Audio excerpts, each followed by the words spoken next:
जय हिंद। देखिए हम लोग इस समय श्रावस्ती के इकौना और इकौना के टड़वा महंत की गौशाला में खड़े हैं और गौशाला में वर्मी खाद बनाने के लिए सर की जो प्रक्रिया बताते हैं उसके बारे में हम लोग जानेंगे और उससे किसान किस प्रकार से लाभान्वित होंगे और इससे क्या क्या फायदा हो सकता है उसके बारे में जानने की कोशिश करते हैं। सर सबसे पहले आपका स्वागत है हमारे इस चैनल पर।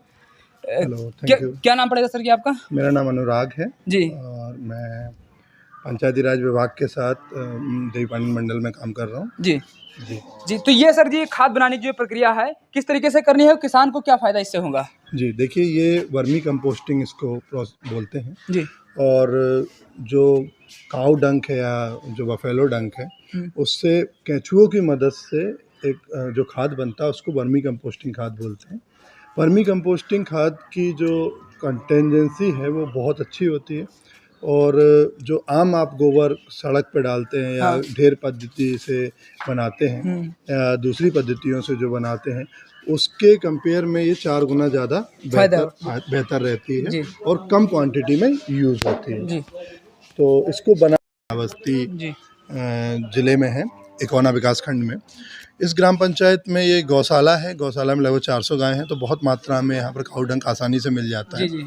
तो इसकी प्रोसेस ये होती है कि जितना भी काऊ डंक होता है वो इस तरह से लाके कलेक्ट किया जाता है। डायरेक्ट पहले जो गाय का गोबर होता है डायरेक्ट यहाँ पर रखा जाता है। तो उसके बाद क्या प्रोसेस? जैसे आप ये देख पा रहे हैं ये ढेर लगा हुआ है, ये आज ही का होगा, ठीक है। अब इस ढेर को लंबाई में पूरा डालेंगे, ठीक है, लगभग 1.5 से 2 फीट की हाइट इसकी रखेंगे, ऊंचाई रखेंगे। उसके बाद इसमें पानी का सुबह शाम छिड़काव करेंगे और इसमें हवा पास हो सके और इसके अंदर जो गैस है, जो हीट है वो निकल सके, उसके लिए इसको रोटेट करेंगे बार बार, है ना, फड़वे से। ये लगभग 10 दिन इसको आपको करना होगा। 10 दिन में आप मानिएगा कि ये पूरा इसका जो हीट है, जिसकी गैस है वो निकल जाएगी और इस खाद की जो कंटेंजेंसी है वो केंचुए के लिए उपयुक्त हो जाएगी। कितने प्रोसेस हैं इसके करने के? यहाँ पर रखने के बाद क्या प्रोसेस किया जाएगा? यहाँ पर जब ये 10 दिन रखा जाएगा उसके बाद इसको लेके जाएंगे हम जो बेड बने हुए हैं, वर्मी बेड, उसमें। आइए भैया, चलिए दिखा दीजिए। हम लोग इसको बेड को दिखा रहे हैं कि मतलब बेड मतलब कह सकते हैं गड्ढा, जिस प्रकार से हम लोग गांव में बना सकते हैं इसको। सर बिल्कुल, आप गांव में बना सकते हैं, आप घर में बना सकते हैं। वर्मी कंपोस्टिंग करने के कई तरीके हैं, जरूरी नहीं है आप बेड से ही बनाएं। यहाँ मतलब पत्ती होती या घास फूस से जो सड़ी गली होती है उससे भी नहीं। बेसिकली डेफिनेटली केंचुआ कुछ मात्रा में तो उसको खा सकता है, लेकिन केंचुए के लिए जो फिजिबल है वो एनिमल डंक है और एनिमल डंक में चूँकि की क्वालिटी जो है वो अच्छी होती है, तो उस केस में क्या है, खाद आपका अच्छा बनता है ना। तो आप उसमें मेरा तो सजेशन रहेगा कि अगर कभी ऐसा मौका पड़ता है कि आपके पास एनिमल डंक कम मात्रा में है, तब आप उसमें पत्ती वगैरह डाल सकते हैं सूखी, लेकिन उसको भी आपको अच्छी तरीके से भिगा के डालना होगा। हाँ सर, इसमें क्या क्या प्रोसेस हुआ है जो अभी तक वहाँ से निकालने के बाद यहाँ लाया गया डायरेक्ट? जी, ये जो आप स्ट्रक्चर देख रहे हैं, बेड, यहाँ पर 20 बेड बने हुए, एक बेड में 2 सेक्शन है, ठीक है। इसकी जो लंबाई होती है एक पार्ट की वो 6 फीट होती है, चौड़ाई 3 फीट होती है, ऊंचाई 2 फीट होती है। इसमें जब हम भरते हैं तो नीचे गोबर का लेप लगाते हैं, उसके ऊपर इसमें जो वहाँ ठंडा किया हुआ गोबर उसको यहाँ लाते हैं। सेकंड प्रोसेस में उस गोबर को हम लोग यहाँ पर लाएंगे, उसमें फिर केंचुए डालेंगे, ठीक है, और उसको छोड़ देंगे। रोज सुबह शाम आपको उसमें पानी की छिड़काव करना है और उसके ऊपर बोरे डाल देना है। बोरे से क्या होगा, डायरेक्ट कोई भी हीट जो है केंचुए को नहीं आएगी, सन जो वाला हीट होता है वो नहीं आएगा। आप देखेंगे कि जो केंचुआ खाद होता है, केंचुआ खाद जिस गोबर में पानी की मात्रा अच्छी तरीके से, केंचुए भी इसमें पड़े हुए हैं, जिस प्रकार आप देख पाएंगे केंचुए हैं इसमें केंचुए उपस्थित हैं इस समय। और केंचुओं के जीने के लिए लगभग आपको 25 से 30 डिग्री टेम्परेचर तक इसको रखना पड़ता है। उसके लिए आपको इसमें कम से कम 50% वाटर कंटेंजेंसी रखनी पड़ती है। अगर अधिक होगा तो वो निकल जाएगा लीचेड के माध्यम से, लेकिन उतना आपको केंचुए के फिजिबल रखने के लिए, वो उनके अनुरूप मौसम रखने के लिए आपको इसमें डालना। कितने दिनों तक ये करना पड़ता है प्रोसेस? ये लगभग 30 दिन तक में जब आप इसमें 1.5 किलो, इसमें 1 किलो के लगभग आपको केंचुए लगेंगे। एक गड्ढे के लिए 1 किलो, 2 गड्ढे के लिए 1 किलो, एक गड्ढे के लिए 1 किलो। तो उस केस में ये होगा कि 1 महीने में वो पूरी तरीके से उसको खा लेंगे।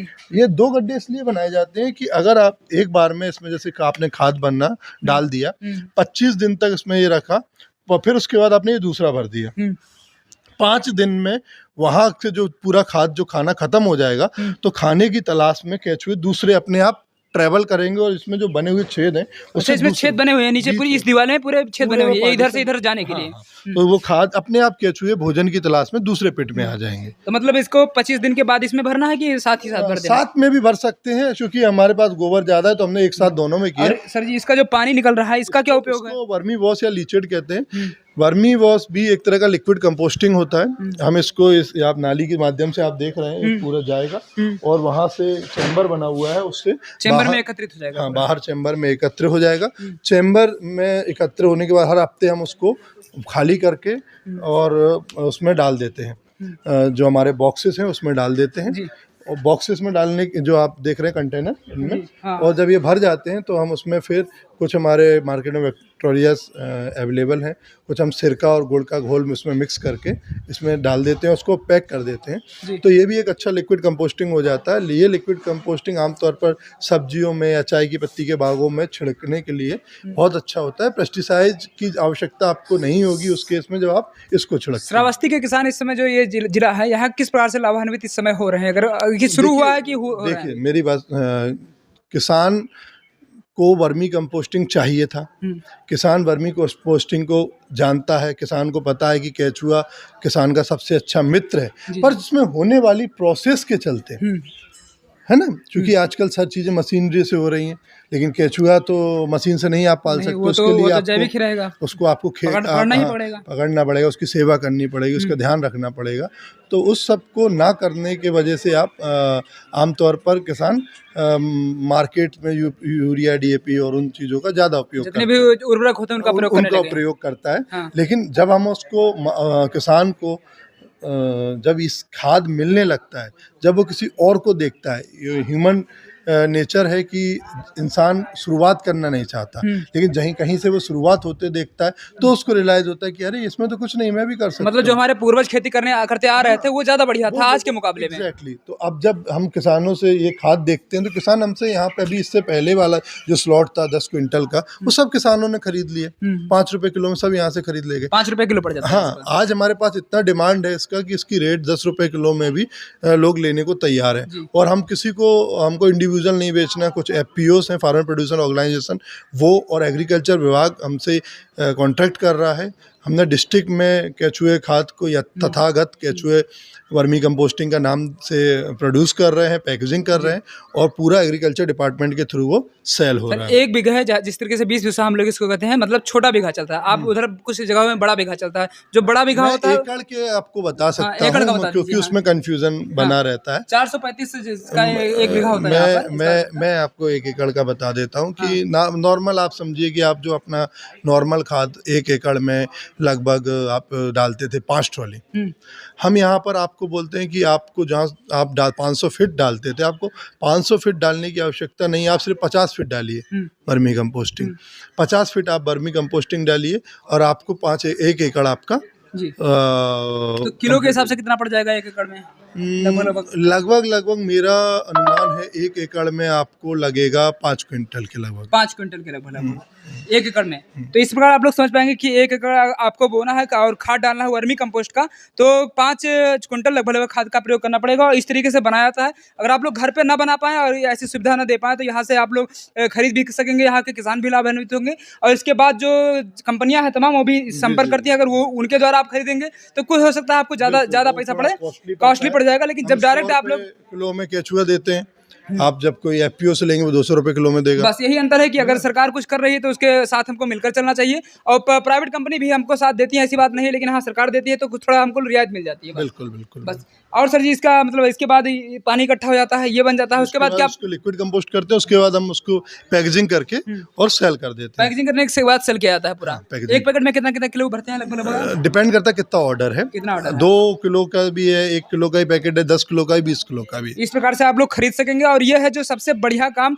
वर्मी कंपोस्ट बनाने का और खाद बनाने का, जिस प्रकार से हमारे पूर्वज खेती करते आए थे, उसी पर आप लौटेंगे तब हो सकता है आप अपने जीवन काल को थोड़ा बढ़ा सकें। क्योंकि जितने भी उर्वरक आप लोग प्रयोग कर रहे हैं वो प्रयोग हमारे दैनिक जीवन को कम करता चला जा रहा है। और इसी तरीके से खाद की जो कैपेसिटी है वो उर्वरक की, वो जो है फसल को भी नष्ट करती है और किसान के ऊपर भी, शरीर के ऊपर भी हानि करती है। जी। और वर्मी कंपोस्ट जैसे खाद और गोबर का खाद हम लोग जो बनाते चले आए थे, पहले बीच में हम लोग भटक गए थे, अगर उस पर हम लोग जाएंगे तो थोड़ा हमको बेहतर खाना मिलेगा। मिलेगा और ऑर्गेनिक फूड मिलेगा हमको। बिल्कुल बिल्कुल सहमत बस इतना ही हम लोग कहना चाहेंगे। और आप लोग ऐसा अगर देखना है तो आप लोग सीताद्वार में आइए। सीताद्वार मतलब इकौना के पास, और श्रावस्ती जिला इकौना सीताद्वार में आकर ये जो है वर्मी कंपोस्ट बनाने की प्रक्रिया शुरू हो गई है।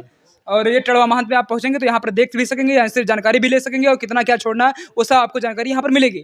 जय हिंद। देखिए मैं इस समय हूँ वो श्रावस्ती जिले के सीताद्वार और टड़वा महंत जिसको हम लोग कहते हैं गौशाला के अंदर। गौशाला में खाद बनाने की प्रक्रिया के बारे में बात की जा रही है, किस तरीके से खाद बनाया जाता है। और जो है जो खाद ना होकर के मतलब विदेशी खाद नहीं, स्वदेशी खाद जो कि गाय के गोबर से बनाई जाती है और जिससे फसल को भी नुकसान नहीं होता। सर जी आज किस चीज़ के बारे में आप बता रहे हैं? आज यहाँ बलरामपुर बहराइच जनपद के ग्राम प्रधान के और पंचायत सहायक और सफाई कर्मियों का एक दिवसीय ट्रेनिंग है। उसमें कूड़ा करकट को हम कैसे निपटान करेंगे, ठोस कचरे का और तरल का कचरे का, और हमारा ये जो गोबर है उसका निस्तारण कैसे हम करेंगे और उससे खाद कैसे बनाएंगे। ये जिसको हम गोबर समझ रहे हैं वो कंचन है हमारे लिए, और एक ऐसा खाद है कि जो 30 दिन के अंदर वो तैयार हो जा रहा है।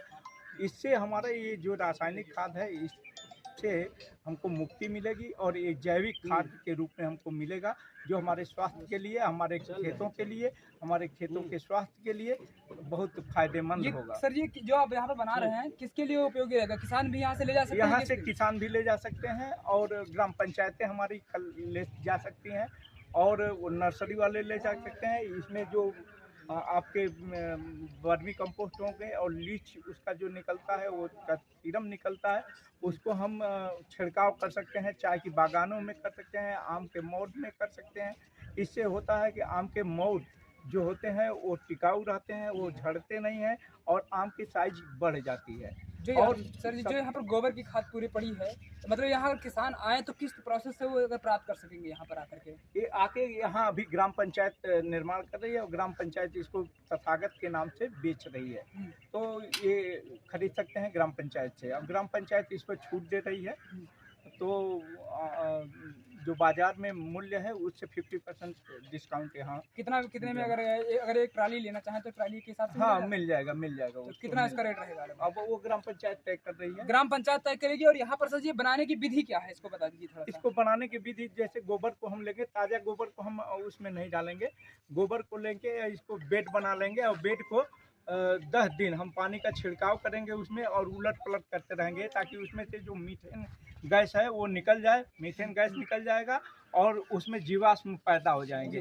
केचुए पैदा हो जाएंगे? नहीं, केचुए नहीं पैदा होंगे, जीवाश्म पैदा होगा और उसकी गर्मी निकल जाएगी, वो खाने के लिए उपयुक्त हो जाएगा केचुए के लिए। तो उसके बाद हम यहाँ बेड बनाए हैं, बेड में भर देंगे और उसमें केचुए छोड़ देंगे। केचुए उस खाद को खाएंगे, गोबर को खाएंगे और केचुए वाली खाद तैयार हो जाएगी। सर जो यहाँ से जो निकल रहा है पानी, उसका भी आप लोगों ने उपयोग बताया, तो उसका क्या उपयोग है और किस तरीके से? उसी का उपयोग हम बता रहे हैं, वो केचुए का सीरम है और उसका हम छिड़काव कर सकते हैं अपने चाय के बागान में। इसकी मांग दार्जिलिंग तक हो रही है। चाय के बागानों में रासायनिक खाद नहीं इस्तेमाल किया जाता है, जैविक खाद और इस तरह के लीच इस्तेमाल किए जाते हैं। उसके आम के मोड़ पर इस्तेमाल कर रहे हैं और अन्य जो हमारे सब्जियां हैं उस पर इस्तेमाल किया जा सकता है। पर्यावरण से नाता जोड़ो का मतलब यही हुआ कि जो उर्वरक बन रहे हैं हमारी, यूरिया हुआ या अन्य जो भी खाद हुई है, मतलब खाद नहीं हम लोग उर्वरक कहते हैं उसको, जी वो हो, उसको छोड़ करके हम लोग जैविक खाद पर आएंगे तो हमारी फसलें भी अच्छी होंगी और हमारे जो मिट्टी की है उसकी गुणवत्ता भी बढ़ेगी, उस मिट्टी का भी स्वास्थ्य बढ़ेगा और हमारा भी स्वास्थ्य। और जिस तरीके से हमारी परंपरागत खेती पहले हुआ करती थी उसी पर हम लोग काबिज हो सकेंगे। भाई इतना हम लोग कहना चाह रहे थे, सर थे हमारे साथ। और आप लोग समझ गए होंगे कि हम लोग गौशाला में थे और गौशाला की स्थिति में अंदर खाद तैयार हो चुकी है। गाय भी यहाँ पर रहती है, उन्हीं के गोबर से खाद तैयार किया था, मतलब एकदम प्योर है, कोई मिक्सर नहीं है, बशर्ते बनाया जाता है उसको यहाँ पर। यहाँ से आप लोग ले जा सकेंगे। अगर जान गए बनाना तो आप लोग घर पर भी बना सकते हैं। जी।